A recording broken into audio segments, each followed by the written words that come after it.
It was supposed to be a joyful day. Emily and I had been married for 9 years. When her cousin's wedding in Boston came up, I thought it would be a simple, pleasant escape from the monotony of everyday life. I had planned carefully. A crisp navy suit, polished shoes, and the tie that Emily always said brought out the color of my eyes. We arrived early, greeted familiar faces, and I tried to settle into the rhythm of the evening. From the very first toast, though, I noticed her mood was off. Emily's smiles were forced, her laughter hollow, and her attention drifted to her phone every few minutes. I brushed it off, assuming she was just distracted or tired from the drive. But as the night wore on, I started noticing how she interacted with other men. How her gaze lingered a little too long, the subtle way she leaned toward them in conversation, the quiet way she laughed at jokes that weren't even that funny. Didn't hit me all at once. I told myself I was imagining things, reading too much into casual gestures. After all, we'd survived the usual ups and downs of marriage. But a niggling sense of discomfort kept growing. It was during the reception dinner that the first real sign appeared. We were seated at a table near the dance floor. Emily excused herself to speak to one of her old friends, and I watched her move with that fluid grace that had always drawn me to her. A young man I didn't recognize approached her while she talked, and from across the table I caught a flash of recognition in her eyes, one of those looks that makes your chest tighten for reasons you can't quite articulate. She smiled, but the smile didn't reach her eyes. It was playful, secretive, and I realized with a sinking heart that it wasn't meant for me. I tried to shake off the unease and focus on the music, the laughter around me, my own attempts at conversation, but my attention kept drifting back to Emily. Later, during the first dance, she took my hand, smiled, and whispered something that sounded innocent enough. But the tone, sharp, calculated, made my stomach knot. She had embarrassed me once before in a small, private moment, and I had forgiven her. Tonight felt different. Tonight it was public. As the evening progressed, the wedding turned into a blur of speeches, laughter, and applause. And then it happened, the moment that shattered my carefully maintained composure. Emily stood in front of a crowd of our friends and her family, laughing at a joke the best man had made. Then, seemingly out of nowhere, she turned to me and said something in front of everyone what she later claimed was just a joke. She mocked a personal habit of mine, something I'd always been sensitive about. My cheeks burned with humiliation. The people around us chuckled politely, oblivious to the sharp edge behind her words. I felt small, exposed, and completely unseen by the person who was supposed to know me best. For a brief second I considered laughing it off, pretending it hadn't hurt. But that would have been another lie, and I was done telling them. I excused myself to the balcony, claiming I needed fresh air. My heart was pounding, my hands shaking with an anger I didn't yet fully understand. I leaned against the railing, staring out at the city lights, trying to calm my racing thoughts. It was there, under the cold November sky, that the truth became unavoidable. The awkward glances, the secret smiles, the public humiliation. They weren't isolated incidents.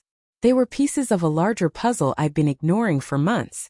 Emily wasn't the same woman I'd married, and if I was honest with myself, she hadn't been for quite some time. When I returned to the reception, she was laughing with that same young man from earlier. My stomach turned.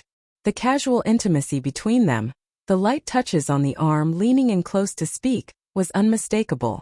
I wanted to confront her, to demand an explanation, to shout and shake her until she admitted what I already feared. But I didn't. I stayed seated, silent, watching as my marriage revealed its fragility to me in that single excruciating moment. The ride home was quiet. Emily chatted about the wedding, about old friends and memories, completely oblivious to the storm brewing inside me. I stared out the window, feeling a cold clarity settle over me. I knew in that instant that something had irrevocably changed. The woman beside me was no longer my partner in the way I had always imagined, no longer aligned with the life we had built together. By the time we pulled into the driveway of our house in Charlotte, my decision was made. I didn't shout. I didn't cry. I simply looked at her, fully aware of the shift between us, and said the words I'd rehearsed in my mind for the past hour. I can't do this anymore.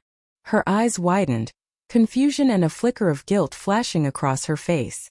She opened her mouth, probably to protest, to justify, to manipulate. But I didn't wait. I went inside, sat in the quiet of our living room, and let the silence speak for the rest of the night. In that silence I finally admitted something to myself. I was done, not because of one embarrassing moment, but because that moment had crystallized months, maybe years of emotional neglect, distance, and betrayal.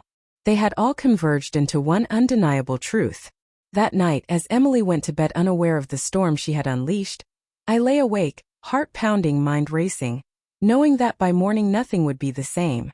By morning my next steps would be clear.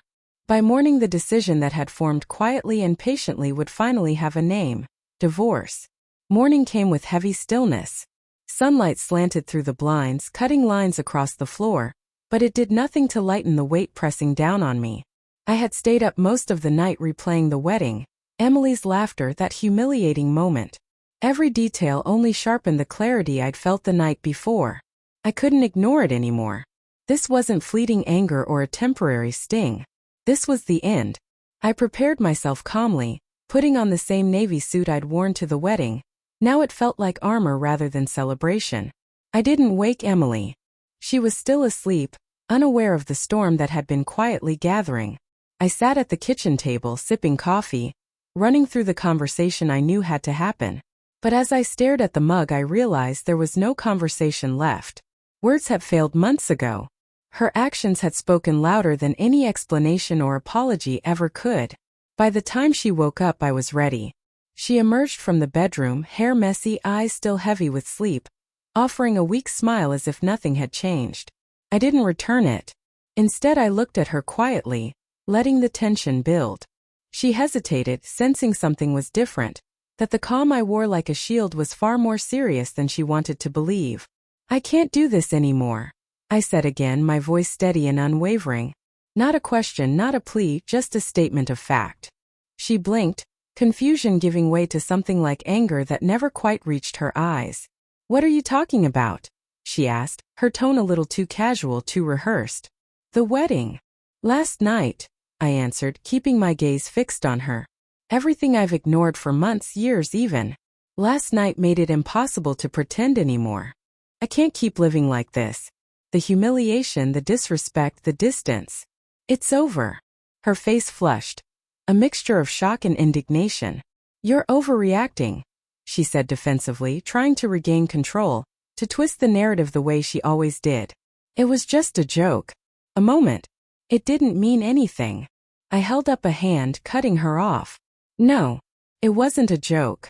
It was the culmination of everything that's been missing in this marriage. Respect, connection, love. I've been patient. I've tried to make it work. But I've reached my limit." She opened her mouth, ready to argue, but I could see the uncertainty flicker. She hadn't expected this.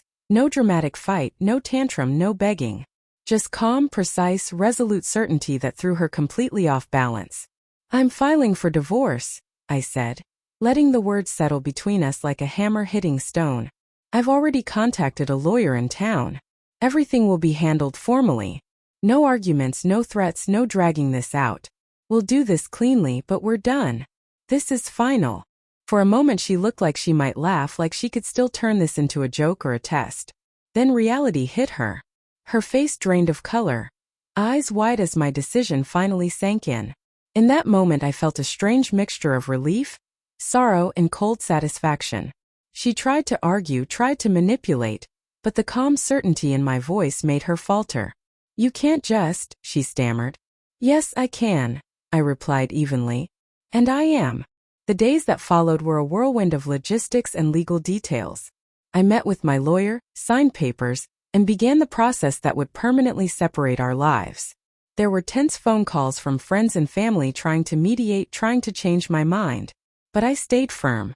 For the first time in years I was acting for myself instead of trying to salvage someone else's disregard for me. Emily, of course, tried to spin the story. She told people she was blindsided, that I had acted rashly. But the truth was undeniable. My patience had simply run out. The humiliation at the wedding wasn't the spark. It was the lightning strike on a tree that had been rotting inside for years. I had given everything: love, loyalty, support. And in return I received mockery, neglect, and the slow betrayal of the emotional contract we made when we said, "I do." The final confrontation came 1 week later at the lawyer's office in downtown Charlotte. There was no shouting, no dramatic scene. Just paperwork, signatures, and the quiet end of a chapter one once thought would last a lifetime. She sat across from me, tense and fuming internally, while I maintained an exterior of calm. In that room I realized something important. Closure isn't about the other person's acknowledgement. It's about finally honoring yourself. When I walked out of that office, the weight I'd carried for years lifted, just slightly but enough to breathe. There was grief, yes, for the marriage that could have been, but there was also liberation, clarity, and an unexpected thrill of survival. I had been pushed to the edge, embarrassed and humiliated. Yet I emerged not broken but resolute. Life will be different now. There will be adjustments, challenges, and moments of doubt. But the certainty of self-respect, the knowledge that I refused to remain in a situation where I was unseen, undervalued, and mocked, has given me a sense of power I haven't felt in years. The story that began with embarrassment has ended with clarity, with freedom, and with the understanding that sometimes the most shocking, most painful moments are the ones that finally force us to see the truth and to act on it.